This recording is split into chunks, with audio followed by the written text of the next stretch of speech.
Thank you very much, Robert. Honorable Artiap, Olive, Mr. Yulo, Mr. Apaongpin. Thank you for inviting me to speak in this conference. This subject matter is very close to my heart because I was myself a beneficiary under the NACIDA of 1965, which was put up by then President Marcos. Anyway, my talk will be very brief.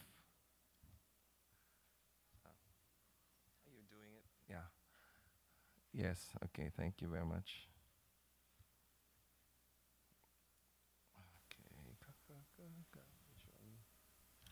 Okay, my overview will be about government intervention, how the Philippine government was able to create an ecosystem in the last 30 or so years to bring out the best among MSMEs in the Philippines, myself included. So first I'll talk about the brief history of government intervention, the role of the Central Bank of the Philippines, the revitalized role of the DTI Philippines today, public-private sector collaboration, and some recommendations for a sustainable ecosystem for MSME development and growth in the Philippines. I'd like to start off by saying that in all countries of the world, it is now an accepted truth that businesses, large and small, are the ones that will bring up the quality of life of just about everybody in the world. We've seen this in China when they opened up their economies. We've seen this around the world. We've seen it in the Philippines. We've seen how investments can spur employment bring about better educational opportunities, etc., etc. I think right now it's common knowledge. All governments of the world acknowledge this, and they're trying their best to promote this among their citizens. In 1965, then President Ferdinand Marcos created NACIDA, which is the National Cottage Industry Development Authority. At that time, President Marcos was able to give incentives to cottage industries, those who have limited capital, to engage in some productive endeavor, creating products and services. Two of the noteworthy incentives would include tax exemption, income tax exemption, as well as the exemption from payment of minimum wages.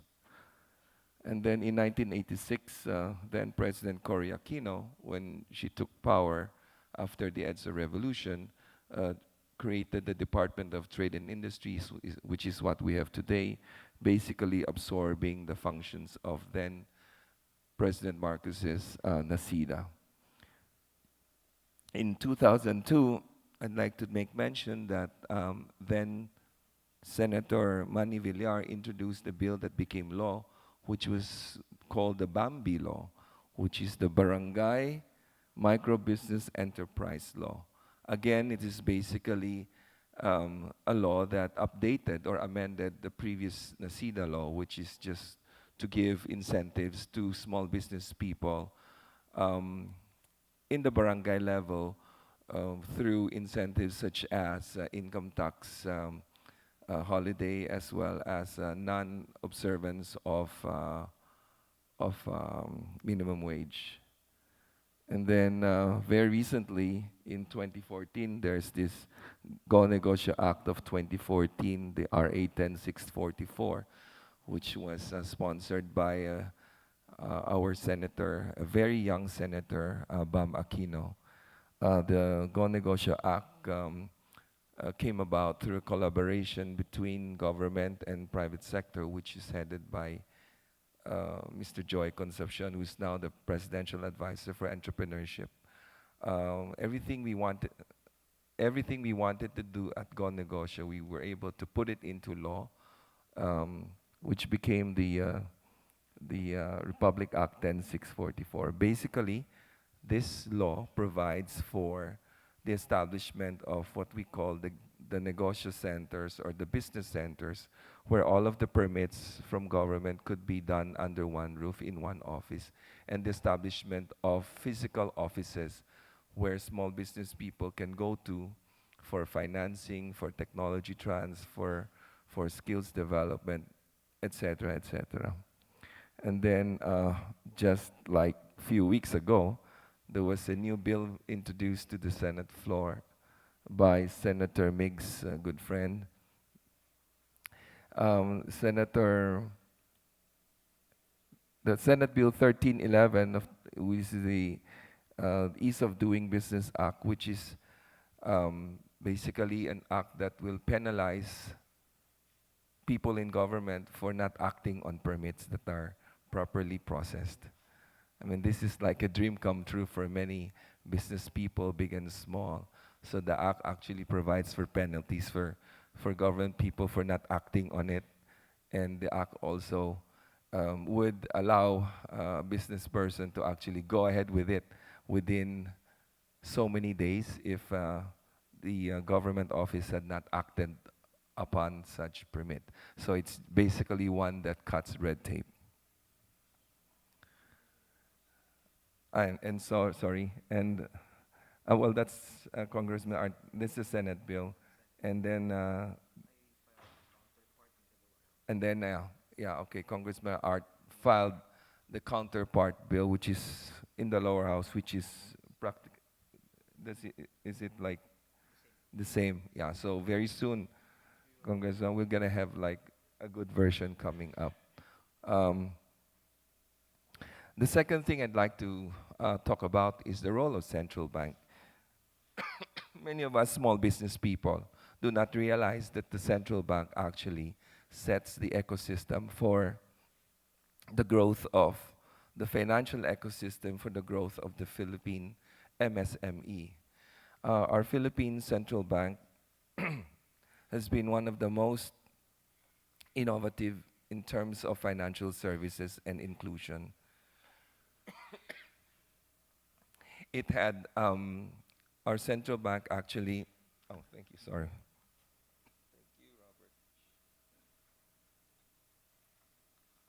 Trying my best to get through it in 15 minutes.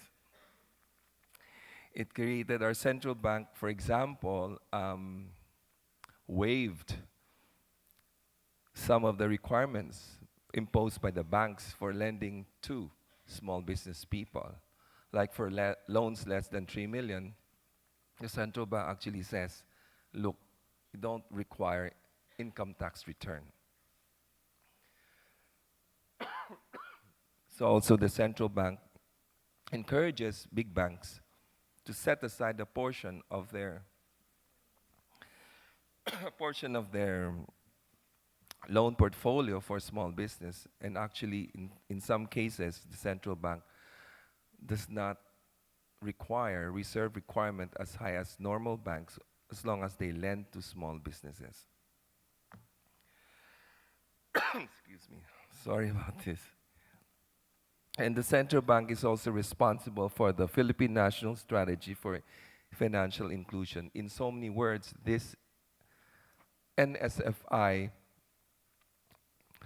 creates a national strategy to promote inclusiveness among small borrowers and users of funds. What does it mean? The central bank creates policies to allow small businessmen to access credit markets, to access insurance, to access payment systems through banking and non-banking transactions. The Philippine Central Bank, in order to cover 100% of all of the municipalities in the Philippines, came up with directives to allow non-banking institutions to do some banking institutions, like accept payment, accept insurance premium, etc., through places like money exchange shops or ATMs, etc. The revitalized role of the DTI in the Philippines. DTI has always been under all previous administrations and the present, everybody talks about alleviating poverty, uplifting the lives of Filipinos through employment entrepreneurship. I'd like to talk about very briefly about what the Philippines has been doing right now between DTI and the Go Negosyo Foundation, the Go Negosyo program of the Philippine Center for Entrepreneurship, of which I'm a very active member.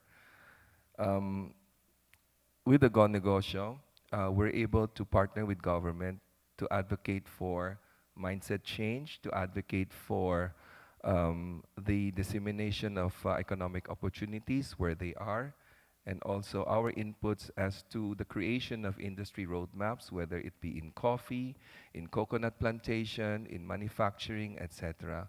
This, for the first time, we have seen that government is actually including us small business people in its policy and planning frameworks. Um, in the DTI, there is this MSMED, which is chaired by the secretary. The MSME would be Micro, Small, Medium Enterprise Development Council. This is the council that sets the tone for how to tone on how to allow small businesses thrive, businesses thrive in the economy. So the DTI now has this revitalized role, a very powerful position, which can compel parties to appear in via a subpoena if there is a complaint, hearing on something what's wrong, and in order to help them come up with certain guidelines. And then under the BMBE or the Bambi law, the DETI is now the one that will have to register enterprises that want to be, the small businesses that want to avail of the incentives given by the law. And this is now being handled by the negosyo centers in every city, province, and municipality. Through collaboration with the DTI, I've seen personally firsthand how effective our government is right now, asking for help from the various chambers in the Philippines. For the first time, I've seen how excited businessmen were or are in helping the government, not just crafting policies, but also in actual assistance, money, materials, equipment given to government through the DTI. What do we do to sustain this ecosystem? In all administrations I've seen, from Marcos until present, I think there must be strong political willpower. We've heard from our president, Duterte, that he wanted to really empower small business people.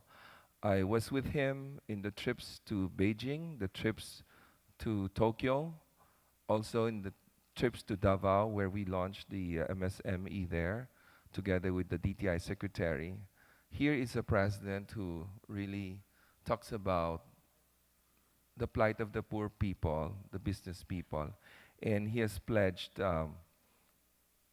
billions of pesos as funding money for MSME. I think we are really very lucky today because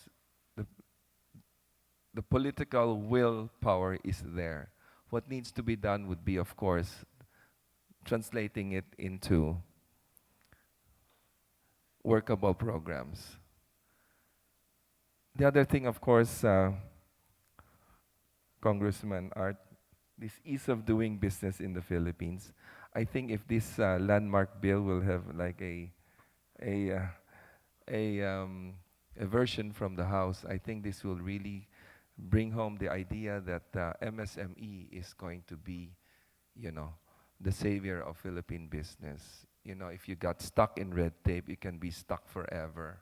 And sometimes it's red tape plus political pressure is equal to no employment, right? And plus, of course, the fact that Congressman Art has also a bill pending on the movable asset law, which to me is a version of like a leasing agreement between the lessor and the lessee. Like these days, you don't have to book, for example, a delivery vehicle, a truck. You just kind of go to a leasing company and then you just pay rental payments. I think that was a landmark law that was passed under the administration of President Ramos, I remember, no? And of course, we need somebody really strong in DTI, a person like Secretary Lopez. And I've seen it work. When you have a person who understands what business needs and what government needs to do, everything can be so easy. And of course, the private sector rep like the tireless worker, presidential advisor, Joey Concepcion, that can constantly give inputs on how we can sustain the growth of MSMEs through the Go Negosyo programs like Kapatid Angat Lahat and Mentor Me. Well, that's about it. I'd like to end my talk by thanking you for listening and hope that the rest of the conference will be a success. Thank you. Good afternoon.